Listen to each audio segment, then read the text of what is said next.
중국의 위안화, 일본의 엔화 강세와 상대적으로 이 원화가 약세임을 따라 중국, 일본의 관광객들이 우리나라에 많이 몰려 들어온다고 합니다.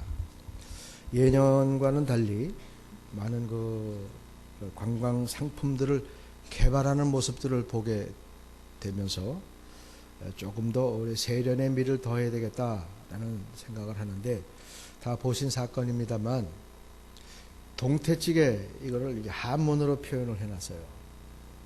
근데 움직일 동자에 태도 태자, 말도 안 되는 소리로 해서 동태찌개 이렇게 간판을 걸어놨습니다. 이 명태죠. 자벌트 때 명태고요. 얼리면 동태고 말리면 북어고요. 또 황태라고도 합니다. 근데 그 동태를 그렇게 표현을 못할까요?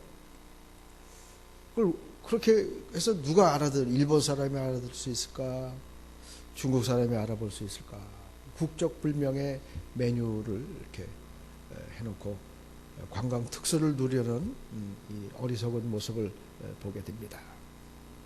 다행스러운 것은 여행 정보들을 제공하는 단체들이 급증해서 몰려드는 이 관광객들을 잘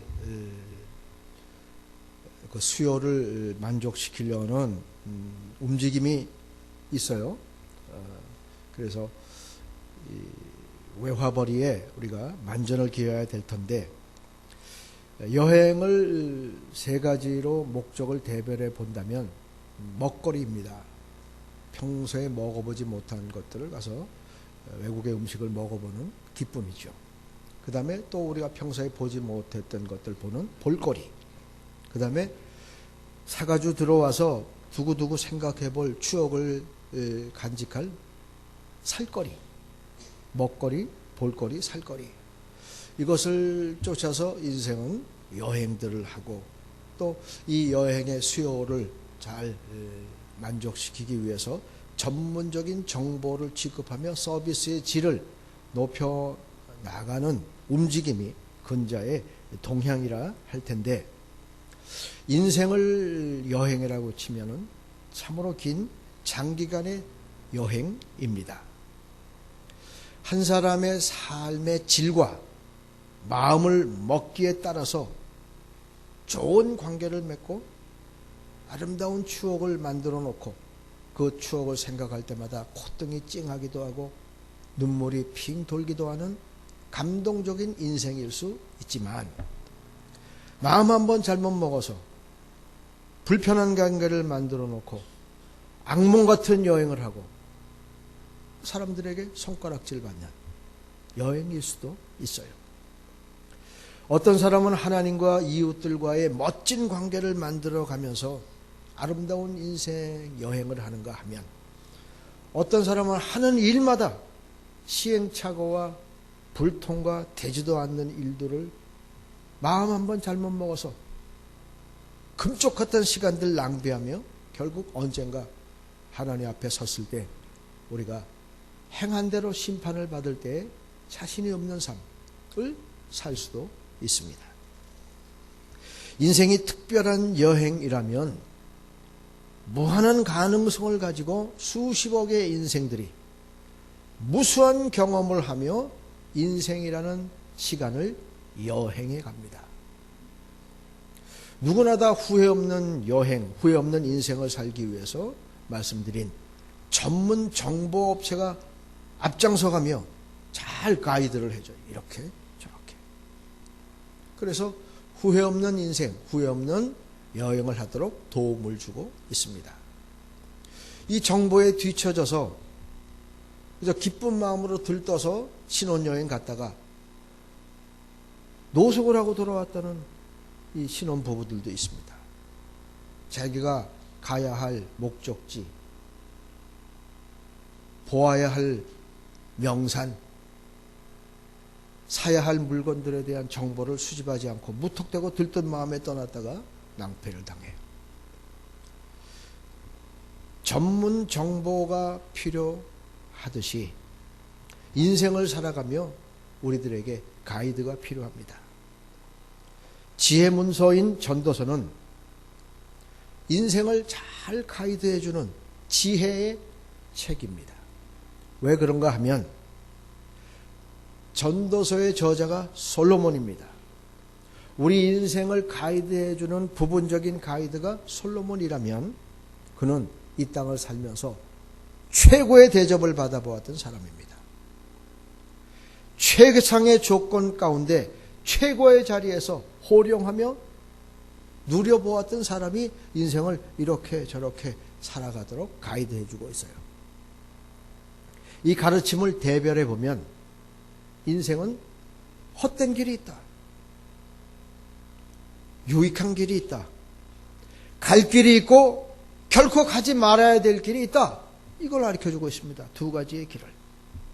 그래서 어떤 사람은 유익한 길을 가며 풍성한 생명을 누리며 살고, 어떤 사람은 가지 말아야 될 길을 스스로 선택함으로 무가치한 경험을 하며 오히려 하나님과 사람에게 해를 끼치는 삶을 살 수도 있음을 경고해주고 있습니다.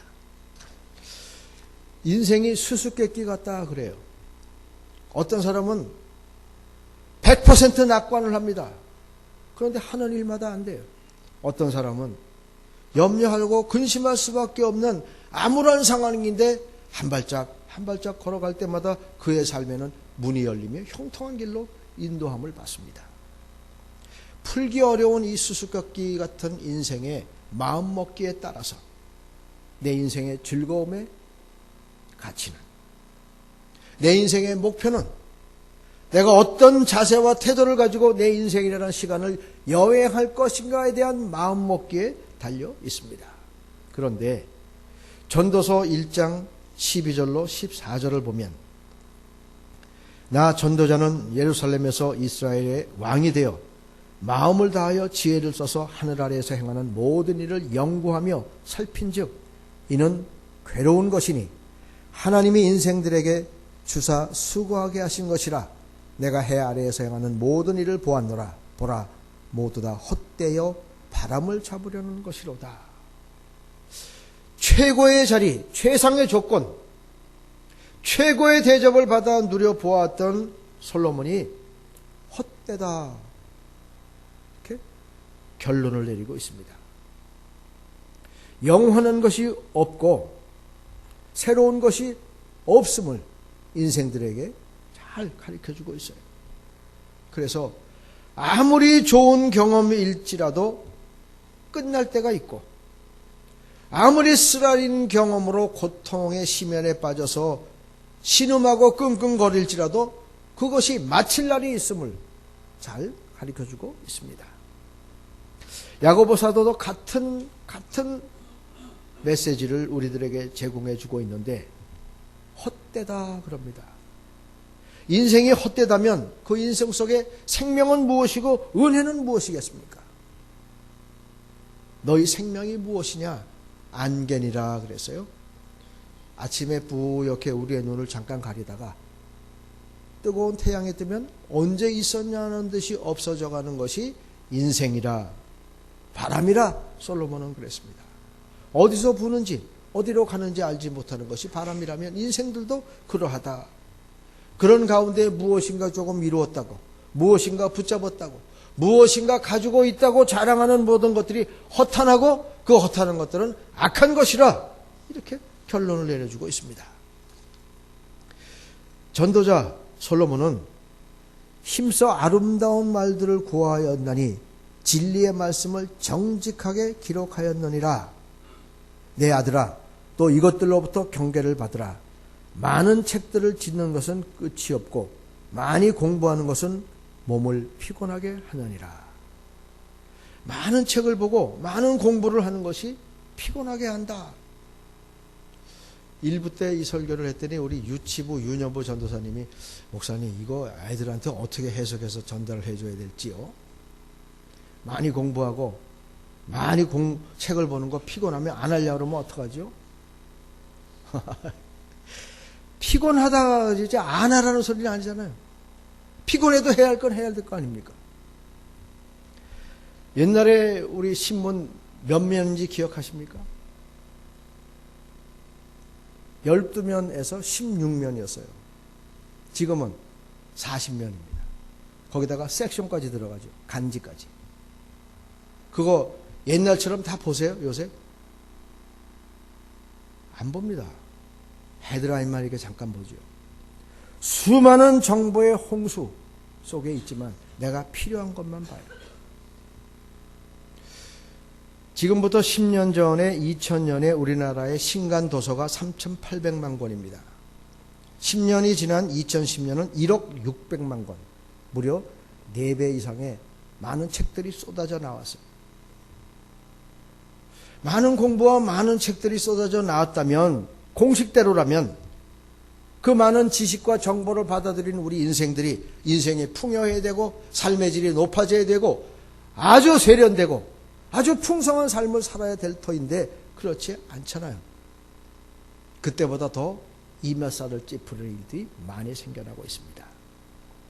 요새는 어른보다 아이가 더 바쁘다고 그러죠. 수많은 과외, 수많은 학원, 특수교육까지 다 몸에다 박아주려고 아주 찔러주고 있지 않습니까? 수많은 정보와 지식을 그냥 쪽집게처럼 다 찔러주고 있는. 그런데 그 아이들이 생각하고 말하고 행동하는 건 어떻습니까? 이전보다 더 나약해졌어요. 이전보다 더 조급해지고 많은 지식으로 이웃, 친구가 되는 아름다움 다 잃어버리고요. 경쟁하는 관계로 주변 관계를 다 만들어 놓았습니다. 어른들도 마찬가지죠. 문화광자다, 세미나다, 정보와 지식을 습득하기 위해서 혈안이 되고 있습니다. 그런데 그 많은 지식과 그 많은 정보를 가지고 우리 삶에 얼마나 유익함을 도모하며 얼마나 성숙함과 풍요로운 삶을 쟁취하며 살아가고 있는가에 대해서는 해답을 내릴 수가 없습니다. 이것이 바로 피곤을 증명하는 역사이죠. 많은 책, 많은 공부, 그것은 우리 인생들에게 풍요와 삶의 질을 가져다 주지 못해요. 옛날에 선비들은 세상 일과 무관한 것이 큰 덕인 줄 알았습니다. 집안의 대소사 일에 신경을 쓰지 않죠. 세상과 단절하고 오직 책 읽기, 글쓰기에 지식을 축적하는 일에 인생을 투자하는 사람들이었습니다. 어느덧 지식이 축적되면서부터 그 지식이 다른 사람을 위해서 쓰여지기보다는 자기를 지키고 무기가 되어져 버려서 시기하고 파당하고 중상하고 모략하다가 결국 나라 잃어버리고 말았어요.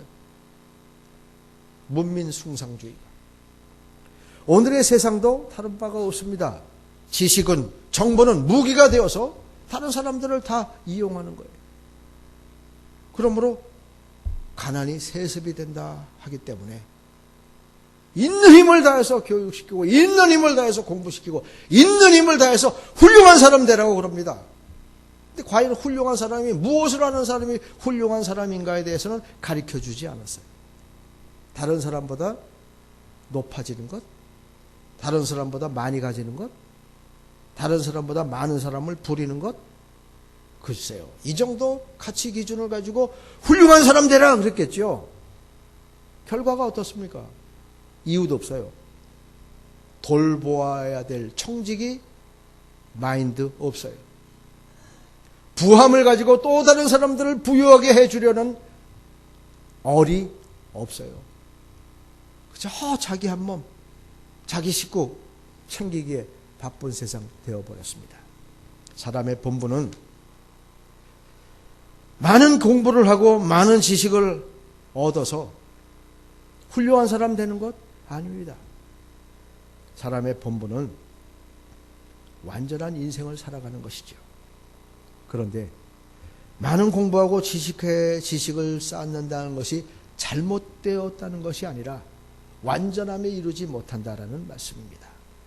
참된 지혜는 내가 받은 생명을 가지고 사람의 본분대로 사는 삶을 가이드해 주죠. 참된 삶은 오늘 솔로몬은 13절에서 일의 결국을 다 들었으니 하나님을 경외하고 그의 명령들을 지킬지어다. 사람의 본분대로 사는 삶은 하나님을 시시때때로 즐거워하고 영광 돌려드리고 하신 말씀을 명령을 지키는 일이 사람의 본분이라 말씀하고 있습니다. 이 사람의 본분은 오늘 우리가 잘못된 가치 체계를 전수받은 지식을 쌓고 공부를 해서 다른 사람보다 많은 식견을 가지는 것이 아닙니다. 다른 사람이 없는 능력을 가지고 탁월한 업적을 이루어내는 것도 아닙니다. 사람과 사람 사이에 매끄럽게 처세하며 손가락질 받지 아니하고 칭찬받는 것이 사람의 본분이 아닙니다. 하나님과의 올바른 관계 속에서 하나님을 경외하고 그 명령을 지키는 것이 인생의 본분이라. 누구보다 높은 자리, 누구보다 많은 것, 누구보다 많은 사람들을 부려보았던 인생의 가이드가 우리들에게 이렇게 말씀해 주고 있어요. 그렇지 않으면 인생의 모든 것은 헛되다. 그렇습니다. 하나님과 복의 근원 되신 하나님과의 올바른 관계가 형성되어서 하나님을 경외하고 그 명령을 지키는 자의 삶이 형통할 수 있다면, 그렇지 못한 사람들은 헛되다. 헛되고 헛되니 헛되다.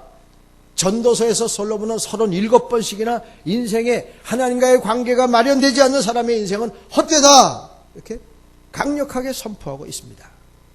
인생의 모든 것이 하나님과의 관계에서 이루어지지 않으면 헛되다라는 것을 깨달았다면 우리는 애를 써서 하나님 경외하고 그 명령을 듣고 지키는 자의 자리에서 본분을 다해야 될 줄로 믿습니다. 이 경외해야 되는 이유가 14절에서 하나님은 모든 행위와 모든 은밀한 일을 선악간에 심판하시리라. 모든 행위, 우리가 행하였던 행위와 은밀한 곳에서 행하였던 것까지 심판하신다. 그래서 하나님 경외해야 된다 말씀해요. 우리는 누구나 다 나그네 인생입니다. 하나님이 오라 부르시면 거역할 수가 없어요. 한 번 죽는 것은 사람에게 정하신 일이요 그 후에는 심판이 있으리니 나그네 인생들입니다. 오라! 왕후 장상도 귀인도 가난한 사람도 많이 배우지 못했더라도 하나님이 오라! 그럼 거부할 수 없어요. 하나님 앞에 서야 합니다. 그 다음엔 계산합니다. 결산하죠. 넌 몇 달란트 받았었지? 얼마를 남겼지? 어떤 선한 행위로 나를 기쁘게 했지? 결산하십니다.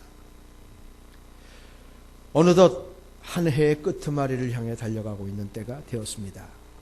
1년을 어떻게 살았는가 점검해 보시면서 하나님과의 결산 앞에 내가 과연 어떤 대접을 받을 수 있는 삶을 살았는가를 점검해 보는 지혜의 계절이 될 수 있기를 주님의 이름으로 부탁을 드립니다.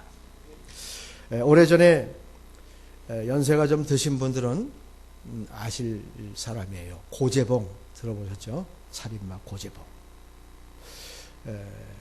기억이 확실하지 않아서 제 기억에 의존해서 말씀드린다면 자기 대대장에게 따구를 맞았어요. 따귀를. 그것에 앙심을 품고 어느 날 도끼를 가지고 그 대대장 숙소에 올라가서 일가족 6명을 다 도끼로 죽였습니다. 그래서 살인마라 그래요. 자기의 본분을 몰랐던 사람입니다. 죄를 지었으니까 값을 치러야 되겠죠. 그래서 감옥에서 생활을 하다가 전도되었어요. 자기의 본분을 깨달았습니다. 그리고 후회스러운 인생을 살았던 것을 만회하려고 옥중에서 많은 전도를 해서 많은 사람 구원했다고 그래요. 그러나 죄 값을 치러야 되겠기 때문에 어느 날 사형을 당하게 되었습니다. 사형을 집행하는 헌병들에게 내가 찬송을 부를 텐데 얼굴에 미소가 머금어질 때 나를 죽여라 부탁을 했다고 그래요. 그리고 그가 이 형장에서 불렀던 노래는 찬송가 493자입니다. 한번 펴보실래요? 1절을 불렀는데 이 집행관들은 거청을 하고 있잖아요. 미소만 띄면 방아쇠를 당기려는 그 환경과 상황 속에서 1절을 불러도 이 고재봉은 웃지를 않았다 그래요. 2절을 불러도 웃지를 않았습니다. 3절에 내가 천성 바라보고 가까이 왔으니 아버지의 영광 집에 나 쉬고 싶도다. 나는 부족하여도 영접하실 터이니 영광나라 계신 임금 우리 구주 예수라. 3절 하반절 나는 부족하여도의 이 고재봉의 얼굴이 천사처럼 변화되었다고 합니다. 하얀 얼굴에 신비로운 미소를 머금은 그 순간 집행관들은 방아쇠를 당겨야 됐죠. 탕탕탕. 나는 부족하여도 영접하실 터이니. 나는 부족하여도. 그래요. 우리가 다 부족합니다. 한 해를 뒤돌아보며 우리의 헛됨, 우리의 욕심을 따라 행하였던 헛되고 헛된 일들, 그것을 이루지도 못하는 우리의 부족함. 나는 부족하여도 영접하실 주님이 있기 때문에 고재봉은 자기의 본분을 깨달았어요. 나는 부족해도 그 부족함을 보충할 수 있는 하나님의 은혜가 준비되어 있음을 깨달은 이 시간이 되시기를 바랍니다. 헛됨과 부족함을 깨달은 다음에 우리는 하나님을 경외할 수 있고요. 하나님을 경외한다면 그 명령을 잘 듣고 지킴으로 형통한 자리에 살아갈 수가 있습니다. 나는 부족하여도 하나님을 경외하고 순종하면 형통케 되는 것을 믿으시기를 바랍니다. 그래서 심령의 강건함과 평안함을, 집안의 왕성함을, 원수의 손에서 때를 따라 건지심을 받고 존귀를 더하는 언약을 기억하시며 나는 부족해도 그 부족함을 충족하게 은혜로 함께해 주실 주님 계심을 믿어서 선을 행하며 살아가는 저와 여러분들이 되시기를 주님의 이름으로 축원을 드립니다. 야고보 사도는 이렇게 인생의 헛된 것을 알고 하나님을 경외하며 부족한 것들을 은혜로 채우는 자는 선을 행할 줄 알면서도 행하지 않으면 죄가 된다. 묵직한 경고를 우리들에게 바라고 있습니다. 좋은 계절입니다. 선을 행할 수 있는 이 좋은 호시절에 하나님 가장 기뻐하시는 153 생명 살리기 한 생명 출산해서 양육하는 우리의 본분 감당하실 수 있기를 바랍니다. 하나님의 사랑받는 민족 되기 위하여 연단받고 훈련된 교회와 성도들이 먼저 아무런 세상에 빛을 뿌리며 나누고 베풀고 섬기는 가운데 하나님을 기쁘시게 해드려서 하나님의 사랑받는 민족을 만드는 일에도 쓰임받는 교회와 성도가 되어지실 때 본분을 깨닫고 하나님을 경외하고 그 명령을 잘 지켜 행함으로 선행하는 가운데 하나님의 나라 확장하고 본분을 잘 감당해 나감으로 결산할 때 자신있게 하나님 앞에서 상급을 받는 저와 여러분들이 되시기를 주님의 이름으로 축원을 드립니다. 기도하겠습니다. 헛된 인생, 나그네 인생길에 말씀을 통하여 우리들을 인도해 주시고 누구보다 높은 자리에서 최상의 조건들과 최고의 대접을 받아보았던 솔로몬의 인생 안내는 여호와를 경외하고 그 명령을 준행하는 것이라고 본분을 가르쳐 주었는데 그 본분대로 이 땅에서 우리가 선을 행하며 선을 알고도 행치 않는 자 되지 않도록 은혜를 베풀어 주시며 나는 부족하여도 그 부족함을 하나님의 은혜로 채우실 것을 믿어 선행하는 가운데 하나님 나라 확장하고 우리의 본분 완수할 수 있도록 힘과 능력과 권세를 덧입혀 주시옵소서. 예수님의 이름으로 기도하옵나이다. 아멘.